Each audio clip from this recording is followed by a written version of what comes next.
La historia de la dinastía Rothschild, cuarta parte. En esta conferencia vamos a abarcar un breve periodo, nada más que 20 años, de 1861 a 1881. Sucede que los acontecimientos comienzan a precipitarse. La influencia de los Rothschild a lo largo de esa década, esos 100 años que había comenzado allá por el 1700 y pico, comienza a hacerse efectiva y a extenderse por todo el mundo. Ya vimos muchos detalles en la tercera conferencia, pero hoy vamos a ver cosas sorprendentes.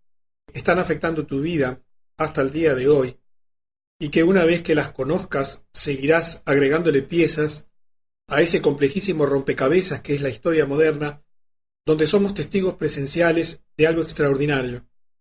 La finalización de una historia, de una vieja discusión que comenzó hace 6.000 años en el Jardín del Edén y que tú vas a ser testigo presencial de cómo va a terminar dentro de muy poquito tiempo. Pero vamos de lleno a los temas de hoy. Habíamos terminado la tercera conferencia cuando en 1861 el presidente Lincoln, que fue el 16º presidente de los Estados Unidos, asesinado pocos años después, los vamos a ver hoy, tema relativo a su asesinato. Él tenía una fuerte puja porque todos los presidentes asesinados de Estados Unidos lo fueron porque se oponían al dominio financiero de los Rothschild. Y recuerdas que él intentaba obtener préstamos para financiar su guerra, la guerra de secesión en Estados Unidos, y entonces le pidieron una tasa de interés absolutamente usurera, abusiva, para hacerle sentir el poder que ellos tenían porque les había quitado el derecho a explotar el Banco Central de los Estados Unidos y había, lo peor de todo, había comenzado a emitir su propia moneda. Y Lincoln se enojó con toda razón, pero bueno, esa era la realidad. Lincoln lleva adelante su proyecto de emitir su propia moneda. ¿Nunca reflexionaste que por qué tu país, a pesar de ser soberano y poder emitir su propia moneda, está absolutamente atado al Banco Central de los Estados Unidos, a la Reserva Federal? Porque si tu país no puede comprar los dólares que necesita, simplemente no puede negociar, no puede interconectarse con el resto del mundo. Tú no podrías hacer nada, si no pregúntale a los venezolanos las enormes dificultades que tienen, porque justamente en su país la moneda el dólar no es de libre circulación. Y para 1862, Lincoln había emitido y distribuido títulos de deuda con valor de moneda de libre circulación por un total de 449 millones de dólares.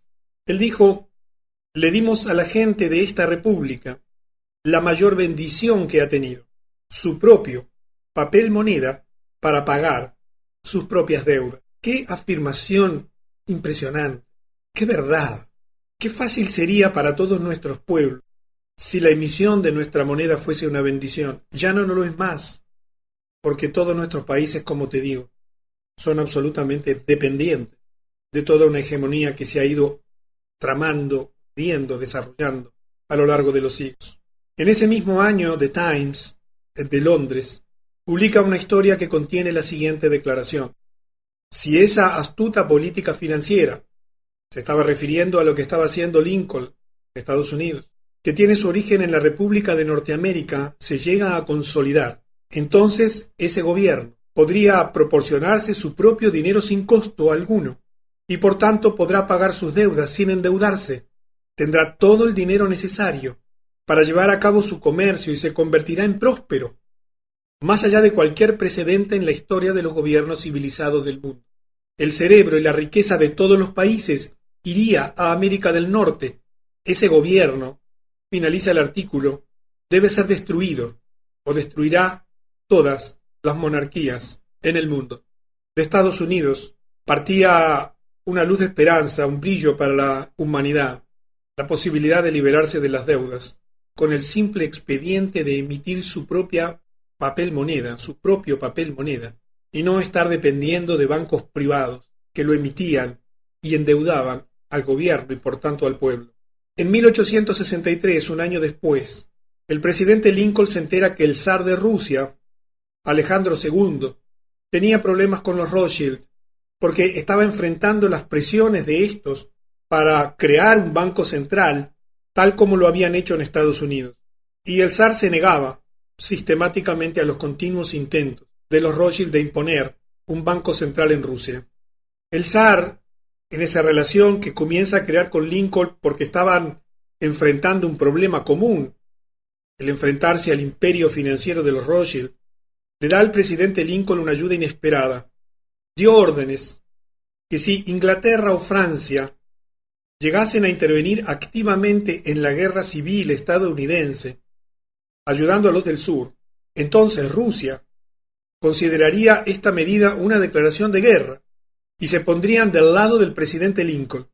Y para demostrar que no perdía el tiempo y que no era una afirmación así nomás, envió parte de su flota del Pacífico al puerto de San Francisco y otra parte a Nueva York. Quiero que comprendas que dos de los países más poderosos del mundo, a través de sus representaciones políticas, sus propios presidentes en Estados Unidos y el propio emperador o zar en Rusia, se unían para enfrentar al imperio financiero de los Rothschild. Parece imposible, o parecía imposible en aquel momento, que no pudieran vencer. Sin embargo, la historia fue bien diferente. Terminaron derrotados. En 1863, en ese mismo año, cierra la Casa Rothschild en Nápoles, Italia, después de la unificación de Italia. Los Rothschild en ese momento asignan a uno de los suyos en Estados Unidos, a John Reddock de Rockefeller, para iniciar el negocio del petróleo, fundando la Standard Oil, que finalmente se quedaría con toda la competencia. ¿Recuerdas cómo vimos en la conferencia anterior que comenzaron a extender el imperio financiero a un imperio industrial, a un imperio económico y comercial, absorbiendo y dominando las principales industrias del mundo, especialmente las estratégicas, el control de la producción de minerales fundamentales, el control de la producción de todas las industrias básicas de energía y, por supuesto, la industria militar. Y en ese fin de siglo se descubre el petróleo como una fuente de energía extraordinaria, y por supuesto que allí van los Rothschild a quedarse con toda la competencia a través de la Standard Oil. En 1864, August Belpon Rothschild, que ya era presidente del Partido Demócrata, apoya al general George McClellan como candidato demócrata para enfrentarse al presidente Lincoln en las elecciones de ese año. Y para enojo de Belpon, el presidente Lincoln gana las elecciones. Y 2 años después, enfrentado dramáticamente y drásticamente Lincoln con la banca Rothschild, en una declaración al Congreso dijo: «Tengo 2 grandes enemigos, el ejército del sur frente a mí y las instituciones financieras por detrás. De los 2, el de atrás es mi mayor enemigo». En ese mismo año, menos de 2 meses antes del final de la Guerra Civil estadounidense, el 14 de abril, el presidente Lincoln es asesinado. Podríamos hablar mucho sobre esto. Podríamos contarte muchas de las cosas que ocurrieron en ese momento, los cambios que hubieron, la forma en que fue asaltado el poder político en Estados Unidos, pero no nos da el tiempo. En ese mismo año, y después de un periodo de un breve entrenamiento en el Banco Rothschild de Londres, Jacob Schiff, recuerdas que ya hablamos de él porque iba a ser entrenado para recuperar el Banco Central de los Estados Unidos, que se había perdido por el presidente de los Estados Unidos anterior y el Congreso que no le había autorizado. Nacido en la Casa Rothschild, en Frankfurt, llega a América a la edad de 18 años, con instrucciones y la financiación necesaria para comprar una casa bancaria.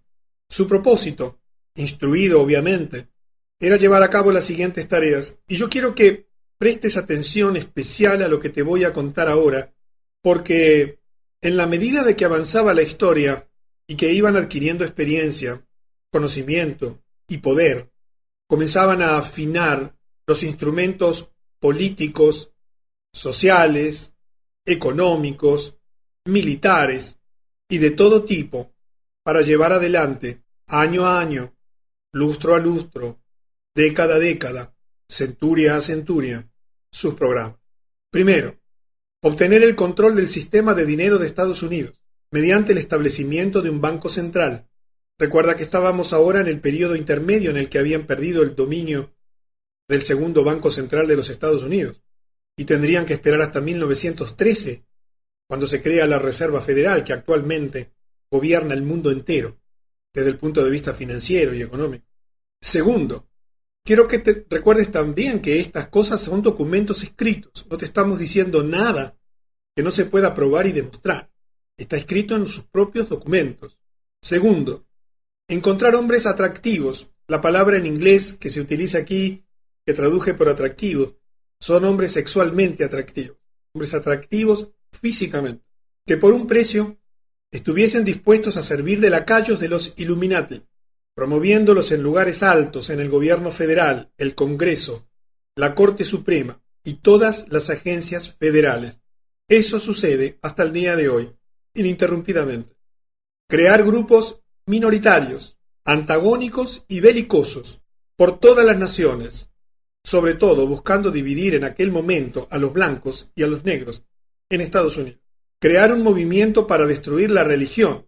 Te vas a sorprender cuando en las próximas conferencias veamos cómo se instrumentan estas cosas, porque quizás no las conoces, no te das cuenta, y te vas a sorprender, como te decía. Cuarto, crear un movimiento para destruir la religión en los Estados Unidos, con el cristianismo, con el objetivo principal. Institución que por supuesto hoy existe, que la vas a conocer aquí en el futuro. Esto es un plan inevitable, que lo iban a llevar adelante sí o sí. En 1865 Nathaniel de Rothschild se convierte en miembro del Parlamento de Aylesbury. En 1868 Jacob Santiago Meyer muere, poco después de comprar Chateau Lafite. Recuerda que ya habían comprado otra gran viñedo, otra gran bodega francesa, una de las 4 grandes bodegas y viñedos de Francia. Es el último de los hijos de Meyer Amschel Rothschild en morir.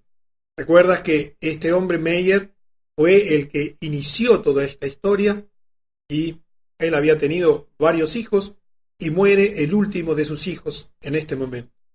Y en 1870 Nathaniel de Rothschild también muere. Es importante conocer que la historia y la dinastía fue enlazándose unos tras otros. En 1871, un general americano denominado Albert Pike, hombre fundamental en la historia de la humanidad, porque fue uno de los grandes hacedores y continuadores de los proyectos Illuminati, así como Adam Weishaupt lo fue en 1776, ¿recuerdas? Cuando puso por escrito el proyecto Illuminati. Había sido introducido a los Illuminati Albert Pike por Giuseppe Mazzini. Completa su proyecto militar para las 3 guerras mundiales y varias revoluciones alrededor del mundo, llevando así al mundo a la etapa final de la gran conspiración. Y veamos este proyecto, porque te va a sorprender. En 1871, por escrito, se estableció que la Primera Guerra Mundial se lucharía con la finalidad de destruir al zar de Rusia, según lo prometido por Nathan Meyer Rothschild en 1815. ¿Recuerdas? La promesa por la cual el zar le había negado a Rothschild el Banco Central y su influencia. El zar se sustituiría con el comunismo, que ha de ser utilizado para atacar a las religiones, sobre todo el cristianismo. Las diferencias entre los imperios británico y alemán se utilizarían para fomentar esta guerra. Vamos a la Segunda Guerra Mundial, y aquí por supuesto es un breve resumen. La Segunda Guerra Mundial se utilizaría para fomentar la disputa entre el fascismo y el sionismo político, con la masacre de los judíos en Alemania, una pieza clave para lograr el odio contra el pueblo alemán. ¿Recuerdas que como consecuencia de ese odio se logró el reparto de Europa? Cifras colosales de dinero se utilizaron por parte de los Rothschild, se generaron unos gastos impresionantes en esa Segunda Guerra. El mundo se endeudó absolutamente con la banca financiera internacional, no solamente para financiar la guerra, sino para reconstruir Europa.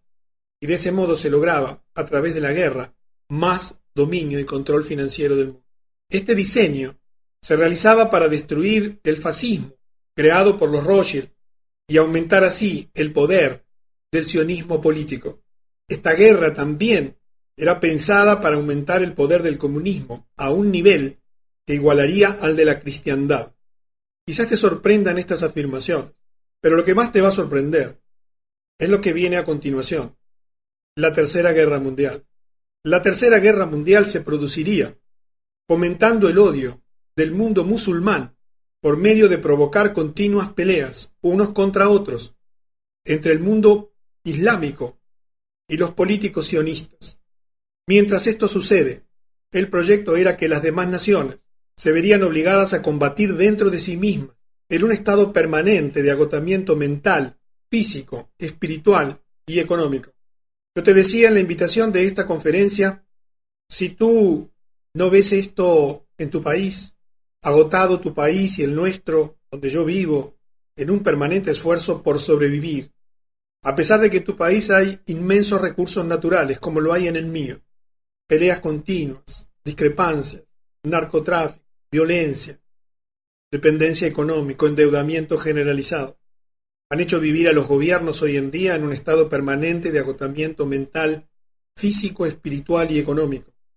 Si tú estás enterado de lo que está ocurriendo en el Oriente Medio, sabrás que este proyecto de fomentar el odio del mundo musulmán por medio de provocar continuas peleas unos contra otros entre el mundo islámico y los políticos sionistas que son dentro del pueblo de Israel un pequeño grupo, lo ves a diario en la prensa.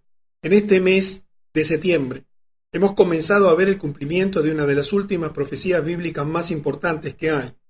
Es la declaración, o mejor dicho, el que estén hablando continuamente del paz y seguridad.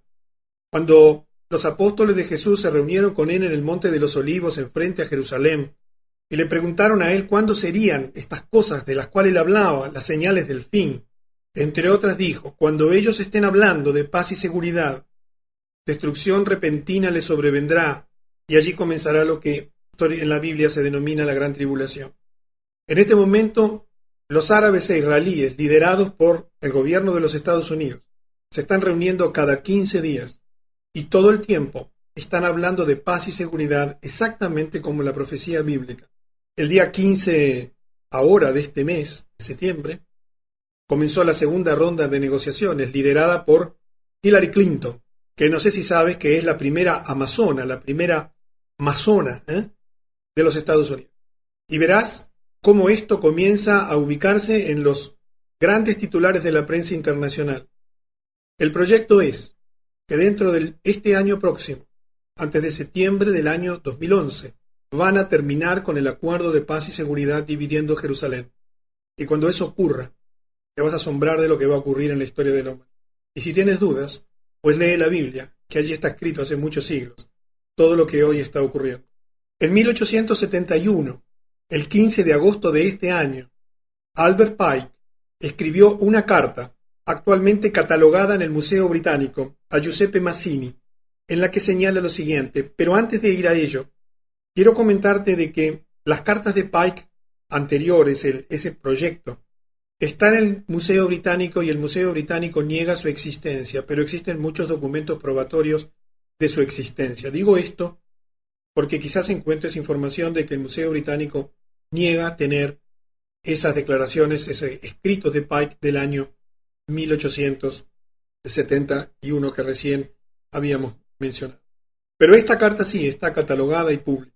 Vamos a liberar a los nihilistas y los ateos, y vamos a provocar un gran cataclismo social que en todo su error mostrará claramente a todas las naciones el efecto del ateísmo absoluto, el origen del salvajismo y de las mayores agitaciones sangrientas.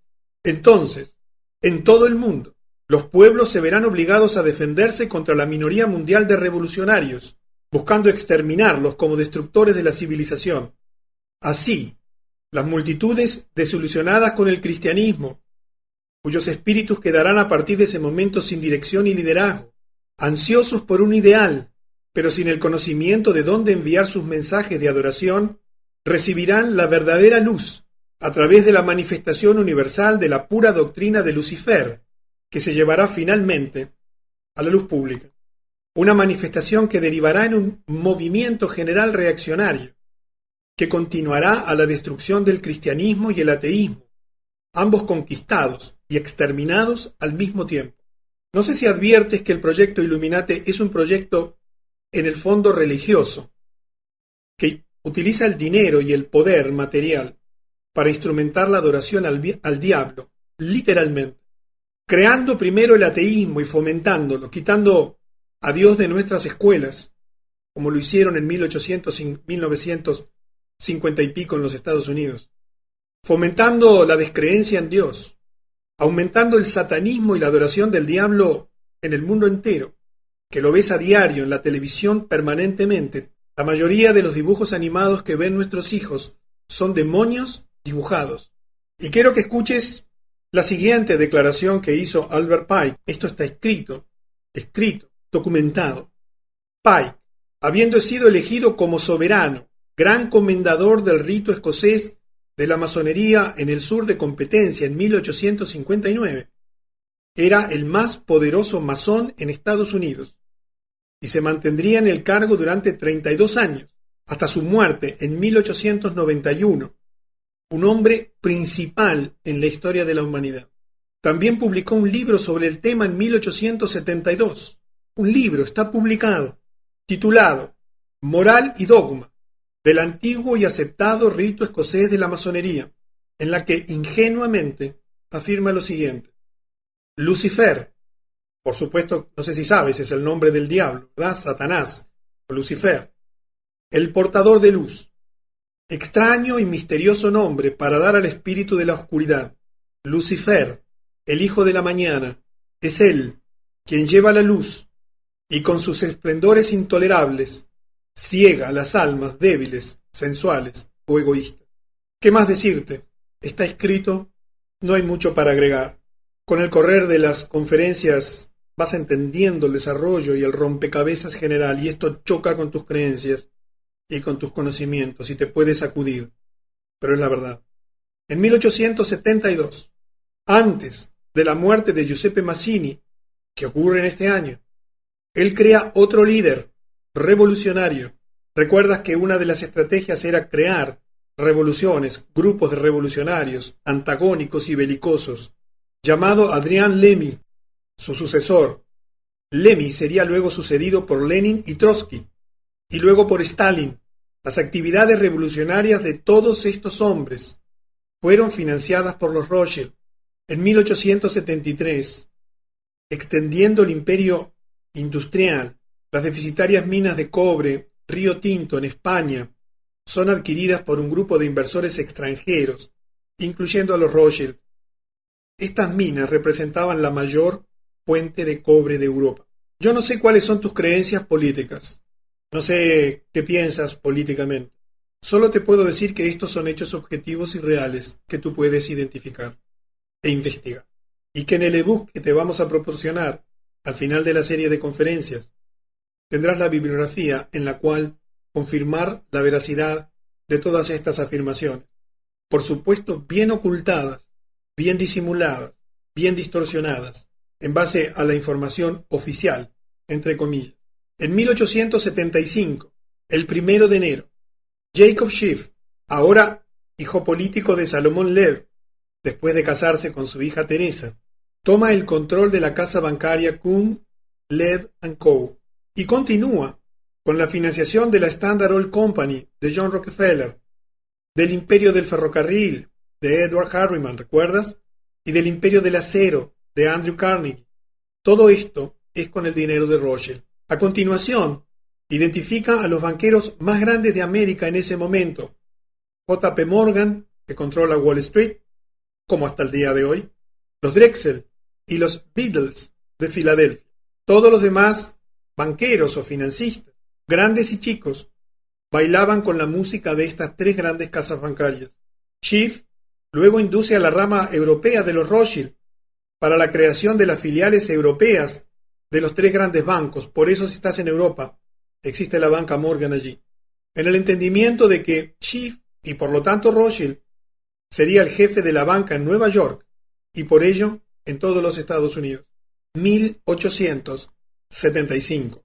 Si habrán tenido tiempo en más de 100 años para extender su dominio, y si en tan pocos años que te estoy describiendo habían logrado tanto poder, imagínate la multiplicación exponencial del poder del dinero, la industria, el comercio, las fábricas militares, el poder militar y político. N.M. Rothschild & Sons realiza, esto es una historia muy importante, porque te va a mostrar en una historia mucho más cercana a ti, a mí, cómo dominan los países utilizando todo tipo de descubrimientos, todo tipo de grandes logros, de grandes realizaciones monumentales en la historia de la humanidad.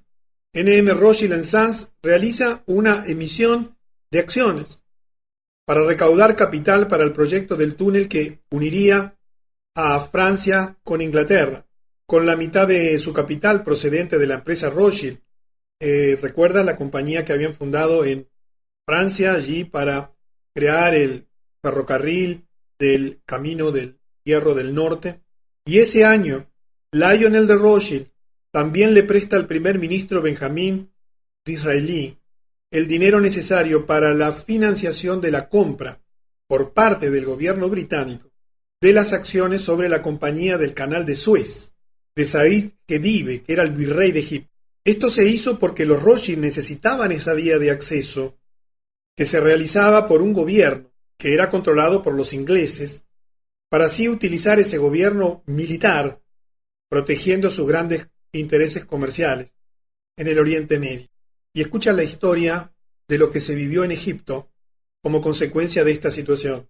El hito más importante en el devenir político de Said Khedive, conocido mundialmente como Bajá, rey de Egipto, fue la inauguración del Canal de Suez en 1864, uno de los más importantes enclaves económicos del siglo XIX, al conectar el mar Mediterráneo con el Golfo de Suez, en definitiva, Europa con Asia.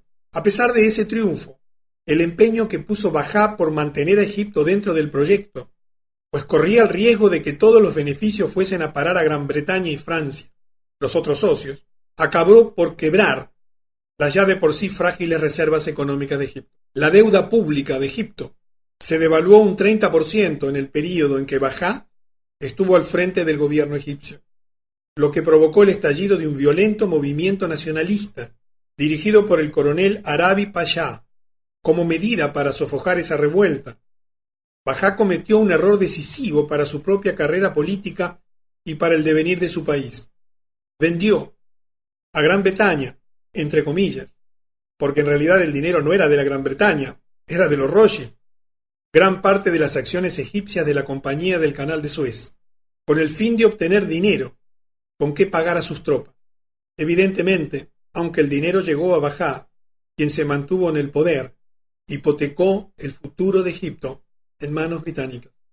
Y este tipo de historias las ves repetidas a lo largo y ancho de la historia de la humanidad moderna, permanentemente, demostrando el inmenso poder que ya habían acumulado para ese momento, porque recuerda que para fines del siglo XIX se calculaba que tenían el 50% de la riqueza mundial en su poder. En 1876, Otto von Bismarck, ministro y presidente del Consejo de Ministros alemán, afirma lo siguiente. Esto fue dicho por un estadista de prestigio mundial, alemán, y recuerda que Alemania iba a ser utilizada para las guerras mundiales, para fomentar el odio en el centro de Europa, para masacrar a los judíos, como después verás, para repartir el botín de Europa entera desde ese centro de poder. Ese hombre, que en ese momento era un estadista reconocido mundialmente, declaró: la división de los Estados Unidos en dos federaciones de igual fuerza se decidió mucho antes de la guerra civil entre los sureños y los norteños, ¿recuerdas? Por el alto poder financiero de Europa, una guerra en Estados Unidos que iba a desangrar a los Estados Unidos físicamente, que los iba a desangrar económica y financieramente porque los iba a endeudar, que los iba a desangrar políticamente porque iban a ser tomados por asalto luego del asesinato de sus presidentes principales, fue decidida en Europa. Estos banqueros tenían miedo de que los Estados Unidos, si se quedaban en un bloque y como una sola nación, alcanzaría independencia económica y financiera, que podría alterar su dominio financiero sobre el mundo. La voz de los Rothschild predominó. Previeron el botín enorme a lograr si se puede sustituir una vigorosa república, unida y autosuficiente, por dos democracias débiles, endeudadas con los bancos. Por lo tanto, encomendaron a sus emisarios a fin de explotar la cuestión de la esclavitud, de modo de cavar un abismo entre las dos partes de la República. Y aquí te recuerdo en 1776 a Adam Weishaupt, que ya te mencioné. ¿Recuerdas lo que él escribió? Fomentar putas internas, generar grupos antagónicos, desangrando permanentemente a los países en luchas internas y fratricidas entre hermanos, en este caso, entre esclavistas y contrarios de la esclavitud. En 1880, y fíjate la celeridad de los acontecimientos, comenzamos esto menos de 20 años antes, en el 61. Agentes de Rothschild comenzaron a fomentar en Rusia una serie de pogroms. Los pogroms son levantamientos, como dice aquí abajo textualmente, más o menos organizados contra un pueblo o etnia por parte de la población civil en que se atacan sus viviendas, propiedades y personas. Por antonomasia reciben ese nombre los disturbios antijudíos, ocurridos en Europa desde el inicio de la era común hasta el siglo XX. Agentes de Rothschild comenzaron a fomentar en Rusia una serie de pogroms, pero también en Polonia, en Bulgaria, en Rumania. Estos levantamientos resultaron en la masacre de miles de judíos inocentes, impulsando la huida de aproximadamente 2 millones, principalmente a Nueva York, también a Chicago, Filadelfia, Boston y Los Ángeles. La razón de iniciar estos pogroms era crear una gran base judía en América, que cuando llegaran serían educados para registrarse como votantes demócratas. Unos 20 años después, esto daría lugar a una masiva base de poder demócrata en los Estados Unidos, a ser usado para elegir a la presidencia a hombres dependientes de Rothschild, como documentadamente lo fue, y después te vas a enterar, Woodrow Wilson, para llevar a cabo las órdenes de los Rothschild. Yo conozco de estas cosas porque hace muchos años que las leo, las estudio, tengo muchísima información que te podría dar, pero me pongo de tu lado en este momento y me detengo. Es un asalto a tu cultura, es un choque contra lo que conoces y te han enseñado desde niña y desde niño, mentira tras mentira, sentado en un pupitre, llenándote de libros que muestran una historia absolutamente falsa. Y comprendo que es polémico y que quizás afecte tus creencias como te lo he comentado anteriormente, pero créeme que en toda esta información hay veracidad y honestidad. Y si dudas, averigua y estudia. Y digo esto con un absoluto respeto por ti y por mí. En 1881, el presidente James Garfield, el 20º presidente de los Estados Unidos, que solo duró 100 días, afirmó 2 semanas antes de ser asesinado, y te vas a asombrar lo que te voy a contar cuando lleguemos al asesinato de Fisher al Kennedy. Quien controla el volumen de dinero, decía este presidente, y ya esto lo has escuchado del presidente Adam Watson y también de Lincoln, quien controla el volumen de dinero en nuestro país es dueño absoluto de toda la industria y el comercio. Cuando usted se da cuenta que, de una forma u otra, todo el sistema es muy fácil de controlar por unos pocos hombres poderosos, usted no tendrá que averiguar demasiado para saber cómo se originan los periodos de inflación y la depresión. En ese mismo año, Edmund James de Rothschild tiene un hijo de Maurice de Rothschild. Quiero que sepas, y te lo comenté anteriormente, todos los presidentes que se intentaron asesinar o se asesinaron tienen un hilo conductor en común. Se opusieron a la banca Rothschild, intentando retener el control de la emisión de moneda en el propio gobierno, en el pueblo, y no en un banco central privado. Y por eso fueron asesinados. Hemos llegado al final de esta etapa. Nada más que 20 años hemos podido cubrir, porque los acontecimientos se precipitan. Verás cosas sorprendentes en la 5ª parte de la dinastía Rothschild.